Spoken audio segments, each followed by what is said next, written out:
തൃശൂർ കുതിരാനിൽ തുടർച്ചയാവുന്ന കാട്ടാനശല്യം അടിയന്തര നടപടി ആരംഭിച്ച് വനം വകുപ്പ്.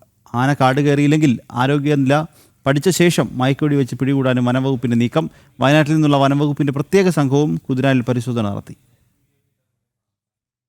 കുതിരാനിൽ കാട്ടുകൊമ്പൻ ഇറങ്ങുന്ന റോഡ് മുൻപത്തെ ദേശീയപാതയാണ്. കുതിരാൻ തുരങ്കം തുറന്നതോടെ ഈ റോഡ് വഴിയുള്ള ഗതാഗതം തന്നെ കുറഞ്ഞു. പ്രദേശത്ത് താമസിക്കുന്നവരുടെ വാഹനങ്ങൾ മാത്രമാണിതിലെ കടന്നു വരുന്നത്. അതുകൊണ്ട് തന്നെ കാട്ടുകൊമ്പന്റെ വിഹാര കേന്ദ്രമാവുകയാണ് കുതിരാനിലെ ഈ പ്രദേശം.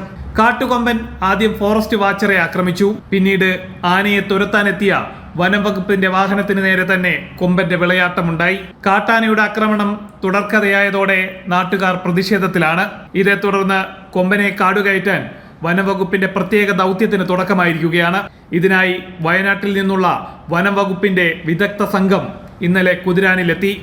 ഡ്രോണുകൾ ഉപയോഗിച്ചും ക്യാമറകൾ ഉപയോഗിച്ചും ആനയെ നിരീക്ഷിച്ചു വരികയാണ്.